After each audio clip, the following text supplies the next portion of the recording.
5D Mystery School. At the 5D Mystery School, the lecture this week is called Secret Technology. And for part one, we're going to talk about the chronovisor. The legend of the chronovisor, a time machine hidden in the Vatican. Y'all know the Vatican be hiding a lot of shit. From the 1960s into the 1990s, Father Pellegrino Arnetti claimed that he helped create a time machine called the chronovisor, which he used to observe the crucifixion of Jesus Christ. The chronovisor is said to be a device that gives the user the ability to see through time. Though the existence of the chronovisor has never been proven, a 2002 book by Vatican priest Father Francois Brunet says otherwise. According to Brunet, the chronovisor was developed by Father Pellegrino Arnetti, a Benedictine monk. Arnetti allegedly kept the device secret until the early 1960s. Brunet told him that 12 scientists, including famed physicist Enrico Fermi and former Nazi scientist Werner von Braun, helped him to build it.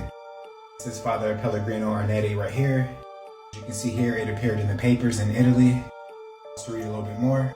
Arnetti's machine was a lot distinctive from time machines, which you have seen in sci-fi movies. It could not reciprocate people in time, but allowed them to view historical events in the same way. For example, if you are given a chance to experience a 500 years old incident through a time machine, then you can see it by tuning the device frequency to a certain level. It's like switching to the History Channel of ancient times to see the occurrences in real time. If you want to know more about the chronovisor, here's a book, Father Arnetti's Chronovisor, The Creation and Disappearance of the World's First Time Machine. And this is a photo of the chronovisor right here. The device is said to replete the three precious alloys, cathodes, dowels, and levers, and that it has the ability to display myriad historic events in biblical and Roman history. Pause to read the rest. So this is the first part of Secret Technology, the world's first time machine, the chronovisor. I'm going to follow this with a video to better solidify this in your consciousness. This video, make sure you like and follow for more. Take care of yourself, guys. I love you. Peace. Welcome back to 5D Mystery School, and this is part 2 of Secret Technology. So what if I told you that you can use crystals to access radio frequencies? Crystals can also be used as tools for communication and advanced technology. So this is the De La War camera, and it's a bit similar to the chronovisor. Now this technology is similar to the technology that was used in Project Looking Glass. If you don't know about Project Looking Glass, we can go over that in another video. But in a nutshell, it's just using this technology that we're going over to peer into different timelines. And there's the guy, Dan Burrick, who came forward. He was a whistleblower that let the public know about Project Looking Glass. All right, so you can pause to read a little bit more about this radionic camera known as the De La War camera. And so this camera is just a tool for accessing radio waves. And we went over radio waves in another lecture. But radio waves are all around us. You just need tools to access them. And this is the electromagnetic spectrum, just so you can get an idea of where everything is on this scale. Goes over here for radio waves all the way to gamma, and in the middle is visible, and that's what we see. Here's the inside of the De La War camera. As you can see, the coils, the mechanisms of this machine is actually really simple. And here's a photo of the exterior. And here's a photo of the patent, so anybody can reconstruct this themselves. And this technology is known as radionics. Just to give you an example of how powerful this technology is, look at this. The above original De La War photograph was taken at the request of a distant patient who wished to determine her precise stage of pregnancy. The photograph reflected the fetal development between 8 and 12 weeks gestation. A significant amount of skeletal structure can be seen in this image. And this was taken with this, using crystals to access radio frequencies. So another part of radionics is that you can use a machine like this. You can take blood or a hair sample and put it on this machine, and it'll break down your whole body into data.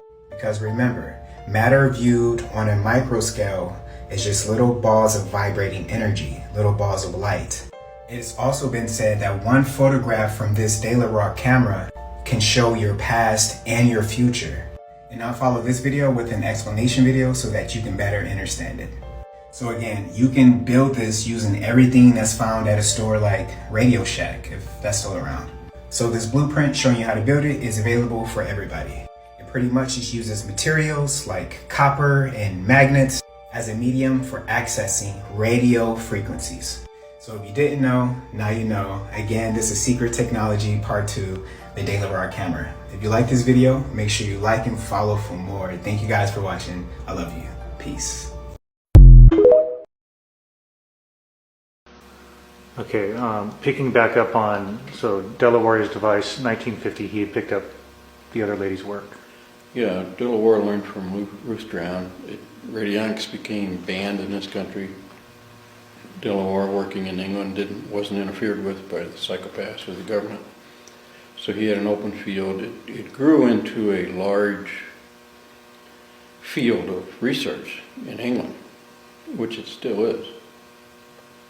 And Delaware, being a trained mechanical engineer, he could build pretty much anything he could dream up. So he started building these devices, and one of them that he made was there are many applications for radionics. The main one that most people work with is healing. So you have a little black box device, and you tune it to the individual. It doesn't matter where they are, and they use what they call a witness, which is either a drop of blood or a hair follicles or whatever, saliva, and they could tune into that, and no matter where that individual was in relation to the radionics device, they started healing people of all kinds of stuff. And then they started applying it to agriculture. You could put pesticide in it and clear the pests out of a field, or a fertilizer and fertilize the whole field. It was transforming everything. But the psychopaths who own the chemical industries, which was fertilizer and pesticides and everything, they didn't like it, so this big thing going on. And then Delaware made a camera that he could put a witness in. Let's say it was a patient living in the next town. So they could put saliva or blood drop in the witness thing, and they could take a photograph of the organs inside this person clear across the country, around the world. And it was absolutely stunning. They looked like, I've seen some of them, they look like x-ray pictures. And, and then they could treat the picture and everything, and they'd heal this person. And then he modified that into a photographic process where he could, the story that I remember was he took his wedding ring and put inside the witness thing, and he took a photograph of his own wedding that took place 30 years prior to that photograph. Then you could see the people in it and everything. It was an astounding feat. So my quest has been, how's all this stuff work? Here's a process that's been demonstrated to work. It's got these attributes. I got these psychic people put a camera on their forehead and take a picture of a building across the country. Same type of deal. Okay, how is this happening? I'm not going to be like standard physics. I don't have to prove myself to anybody. I just want to know how it works. And we made a lot of progress in that field. Keeley put together the basic science and the physics, so we can bring that forward and say, okay, we can apply this, that, and the other thing to this process and recreate some of these amazing feats. I want to say right now that standard physics deals with the sensation world, the world of sense, hearing, feeling, touching. If you can't see it, doesn't exist type of an idea.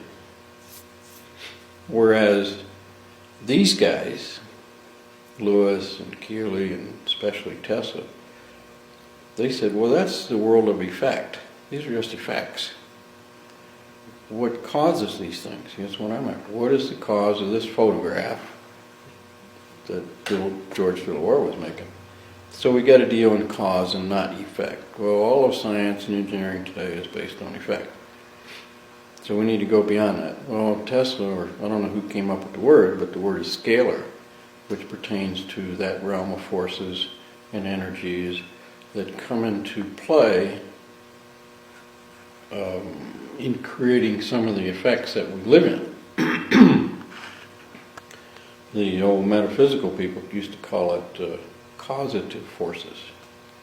And if you look through some of these older books on metaphysics and spiritual science, and they're always talking about the causative forces. So it appears almost like magic. So a guy can take dealing with the causative forces, which can be refracted, reflected, concentrated, dispersed, to create a photograph, and nobody understands it because they're looking at the effect of the photograph, but they don't know anything about the causative forces that went into creating the photograph. But those scientists and engineers who do have an understanding of that, like Tesla was a big one, he understood that, says, no, this is not magic, guys, this is physics.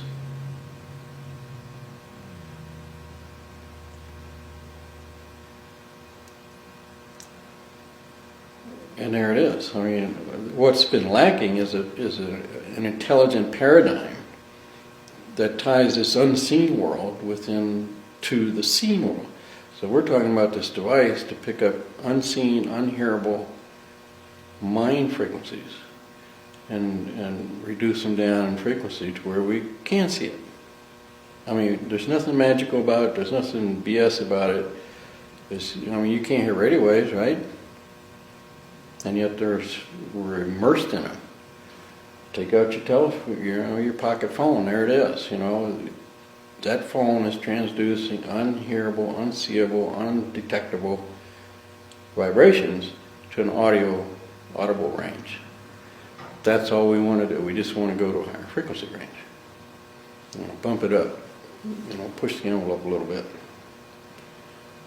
And that's all it is. There's no big mystery here. It's just, okay, how do you mechanically, how you go about building this thing?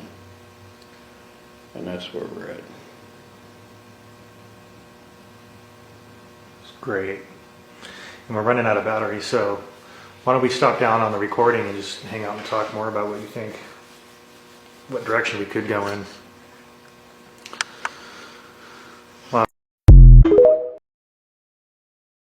We can tie these things to conventional engineering where it makes sense. And we'll get into that a little bit too. First, I want to explain this motor a little bit so you have some of the history behind what we're dealing with, and then we'll go into some of the vibration physics.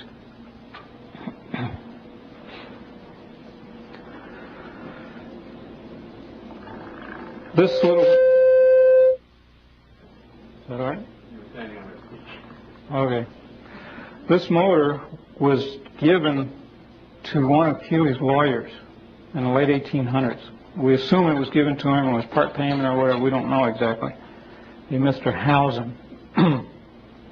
Later on, he donated this to the Franklin Institute in Philadelphia, and it sat in the Franklin Institute for 50 years. And they had a little sign on it that said it was a perpetual motion machine. Well, it was not a perpetual motion machine. They called it that because they didn't know what it was or how it worked, and they didn't have any idea about it. They just called it perpetual motion. And my friend Victor Hansen, who is in the other room, he owns this machine. He bought it from the Franklin Institute for $1,000. Took him 8 years to get the money together to pay for it. He eventually got it and took it home. And he had it since the 40s. So he's had it for another 50 years. 3 or 4 years ago, I had a chance to look at it for the first time, and if any of your engineers and you look at this thing, you say it is absolutely bizarre. There's no way this thing can work, because in conventional male-oriented physics, where we put in energy, we've got to hit it with something. This makes no sense because it doesn't operate with that philosophy. It operates with the female forces of implosion, so the thing kind of operates backwards. And when you look at it a little bit and you say, well, this thing operates backwards, and then all of a sudden your mind just gets all clouded and confused because you're not used to thinking in those terms. But after a while, it gets kind of simple. And this is brilliant. If Keely did anything, he was a brilliant machinist and a brilliant mechanic. He just had a cleverness of making things. Water would come in through this orifice. Once he got the thing primed with water in the system, he could just kind of give this thing a little crank, and it would create a vacuum, and the water would draw itself through the machine. Now, one interesting concept is the water formed a part of the mechanism. That's not normal physics. That's not normal engineering. We don't normally do that, where the water is actually part of the motion of the machines. This thing is kind of like a holistic machine. It's not a machine operating on the water or the water operating on a machine. It's the water and the machine operating together as a whole unit. It's kind of like the human body does. So you give this thing a crank, water will come into here above this level, this tube, this horizontal tube that goes across the front. The tube goes through this pulsating chamber. I call this a pulsating chamber. And the tubes are hollow. There's nothing inside of them. The same thing with this tube. It's just a straight tube. There are holes in the center so it has access to the internal volume of this pulsating chamber. This chamber is 1/64 of an inch in thickness. It is red brass. It's very hard, very resonant type brass, whereas this is a yellow brass. This is red brass, kind of like a naval brass. And the interesting thing is, once the water came into this and started through the system, this chamber would begin to pulsate. And because it's mostly got air in it, we would have a pulsation of a high and low pressure forming at intervals, very high frequency. So this becomes a pump. Once the water is in motion, this pulsating chamber becomes a pump with no moving parts. It's really ingenious.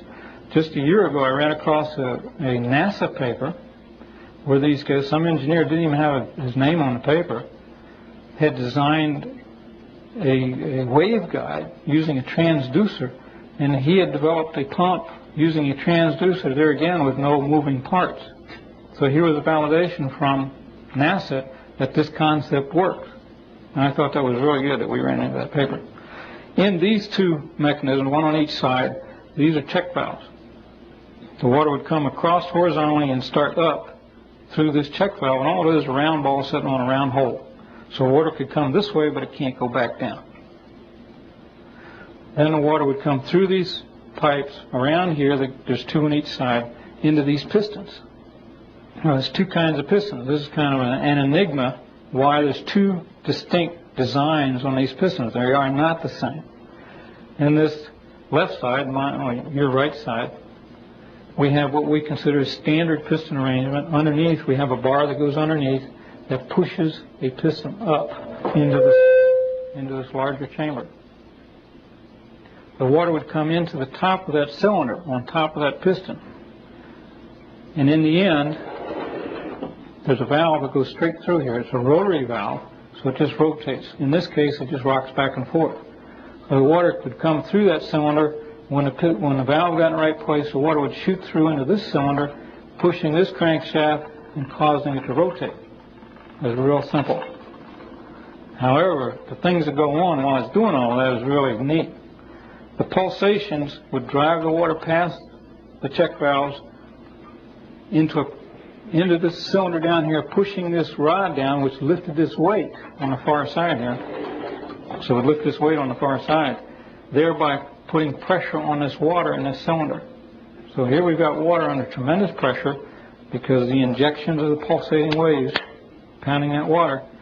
The minute the little rocker arm rocked the valve back and forth, we've got a high velocity stream of water coming past the valve. So when you close the valve on high velocity water, what do you get? You get a water hammer. You get that pounding. And water hammer is when you close the faucet in your sink and the pipes bang in your basement. That's water hammer. There's infinite pressure in that. So that pressure, I did a computer model of what happens in here. And of course, the computer model is based on ideal conditions, which this isn't.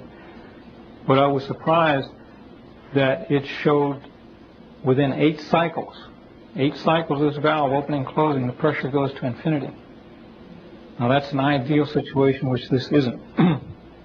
So we got the high-speed stream of water coming through the valve system, pushing this piston up, and would cause a little bit of rotation.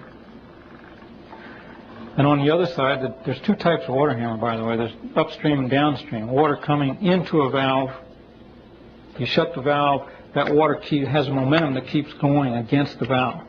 And the reverberation of this shock wave going back upstream, away from the valve, creates a pocket of negative pressure, low pressure, a vacuum, which will collapse as you impose it, causing a pounding. On the downstream side, the water wants to keep going, so it creates another vacuum, which collapses and causes another shock wave. So if we time that shock wave back and forth, on either side of the valve. It goes upstream up the pipe, and it comes back down. If you open the valve at the same time that reverberation of the shock wave comes back, it will add to the original. It's like a child on a swing. You push a child on a swing. If you push it at the right moment, it'll get bigger and bigger and bigger and bigger. And by the way, that is the same principle that Morey used in his valve assemblies in the 1930s and 40s, where he caused an oscillation of electrical current. It's much like Bearden talks about today with scalar electromagnetics, where they got bifilar coils and they got this tremendous charge of current, not current, but potential that they oscillate back and forth. So we've created a potential in here, and we oscillate it back and forth, and the valve lets loose just enough to keep the mechanism going. On the other side, there is a slightly different, well, it's fundamentally different thing happening. Because this piston down here does not capture water. It is a round ball sitting in a round hole. So when the water squirts through here, it hits on top of this ball and then goes immediately all over the place. But while it does that, it creates a vaporized situation on top of that sphere, and it polarizes the water. Right above the round portion, we have a little chamber in here. It's a little square chamber, and that bothered me for 2 years, what this chamber was all about. Because it's a rectangular hole going through this little chamber. That when the ball closes, it closes one end of it, and when the valve closes, the other end of it's closed. And I got to thinking about waveguides and whatnot. This thing is a... Welcome back to 5D Mystery School, and this is part 5 of Secret Technology. So today we're going to be talking about the tepaphone. Now the tepaphone is another radionics device, and is also known as a death ray. Pause to read. The first recorded mention of the tepaphone comes allegedly from the writings of Franz Bardon. Bardon was a Czech occultist and wrote 3 books on hermetic magic. It would be during the time between the World Wars that he encountered the fabled tepaphone. Created by the Freemason Order of Golden Centurion Lodge and used by the Fraternity of Saturn. The tepaphone was a tool that was described as able to attack both astral and physical bodies of a subject using only a photograph.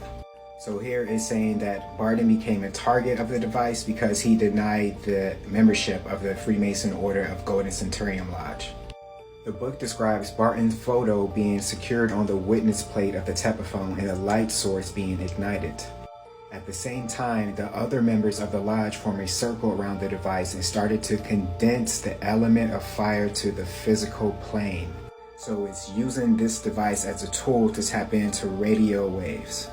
The tepaphone was described as containing various lenses and a light source that was focused on a copper plate that served to hold the photo or other witness object.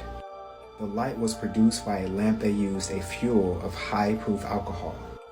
Based on this description, many have concluded that the tepaphone was a kind of magic lamp or radionics box. And just to give you a little bit more insight on how this works, we are able to isolate these waves because they show up in the etheric body. The term for them is waveform. Some physics will consider the reactions to be thought forms, but they are mistaken. There is a vast difference, and you will learn to recognize it.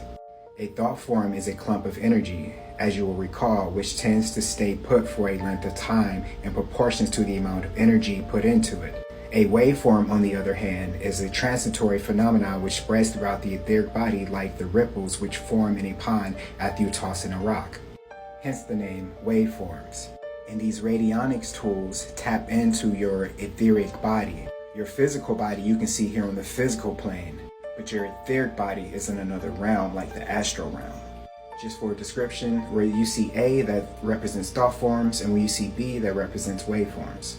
And from this book, Flower Essences, you can see that you have an etheric body, the emotional subtle body, pause to read more, the mental subtle body, the casual subtle body, the soul subtle body, the spiritual subtle body. And you can use different tools like the tepaphone to tap into those different bodies. If you didn't know, now you know. If you like this video, make sure you like and follow for more. This is part 5 of Secret Technology. Take care of yourself, guys. I love you. Peace. I make a booster disc for radionics. I don't have it right here, but let me give a shout out to Adam from Berkana Labs. He's located in UK, but this is a radionics plate. Oh yeah. Okay. Yes, it is. So you can do basically holographic healing, boost intentions, and with my booster disc, which is an orgone booster disc, people are getting up to 5 times faster manifestation. So Yeah. because it's like see, this is the thing. I mean, man, we've been talking about all kinds of topics, you know, but the pyramid thing you could go so deep into. It's like basically pyramid energy tools is the same as the thought wave. Okay, so if you have an orgone booster or energy device and you're using radionics, which is a mechanical way to induce a trend for healing, manifestation, and so forth, it's like you're pushing more energy through the circuitry and it boosts the effect. Yeah. Now, the neat thing about radionics is I've seen different types. I've seen the holographic plates that you're referring to, and I've also seen the ones that have technologies built into them that are electronic and have motherboards and stuff like that. I've seen ones also made with shoe boxes and have those specific holographic plates. And then go ahead. You're gonna say well, something? I mean, basically, so there's a field of holistic healing called radionics, right? And like many things, this was actually developed in America. But because wasn't it Wilhelm Reich or Wilhelm? Yeah. It was Abrams. He was a doctor, but it is an overlap with Reich. But basically, he was a medical doctor, and they were doing muscle testing with patients. But then they found that the patient didn't even have to be there. You just needed a holographic sample, such as like a drop of blood on a paper, and they could test that sample because that's a holographic piece of you. And then when they use a radionics board or so forth, they can tune the rates to, you know, send healing energies and so forth. But the thing is that although you can get good results from a radionics device, you don't need a device because the trend starts from here. It starts with a thought, right? And people say, well, how is that possible? Well, actually, you're doing it every day. This is the power of manifestation, but most people, their minds are so chaotic that they're manifesting negative trends, right? So it starts with as little as a thought. And then after that, could be like writing it on a piece of paper, or you can use certain boosting symbols, a diagram on a piece of paper, right? Then the next level up from that would be maybe a paper machine. It's actually, it sounds crazy, but drawing a diagram of a machine, maybe with even paper dials.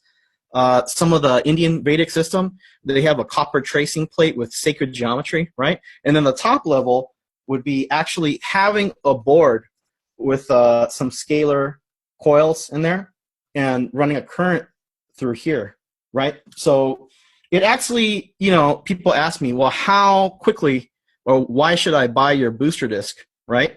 And I say, well, I can't give you a discrete time because you are a part of the process. So some people, they may get 5 times quicker, but you may only get 2 times quicker, because that's the thing that people don't understand. When you're dealing with a holographic layer, I consider this part of like a meditation. It's not like a treasure box or something like that. It's part of a meditation, right? So I can send healing energies, or you can, for homeopathy, you're talking about homeopathy before, you can actually take a signature of, say, it's an aspirin pill, right? And copy that onto a sample of water. You drink the water, it's going to have the same effect as the pill, you know? So, I mean, it just, I just find it interesting because when you start getting into a lot of these healing modalities that deal with the energetics, you start finding out the way the world works is much different than we were ever told. And when you're targeting these energies, you could use like a tissue sample, like say typically you would use the nails, right? Nail clippings, but you could use a photograph because a photograph is a holographic representation of that person. Okay. So, in this, you know, when I connect the dots and I think about these things, maybe, you know, people used to laugh at the natives, say, oh, you know, don't take my picture, you're stealing my soul. Well, maybe they had a deeper understanding of the holographic reality.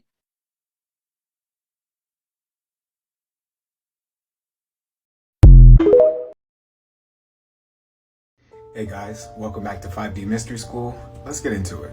So first, for a quick icebreaker, this is area S4 at area 51, says level 42, and it's called Alice's floor.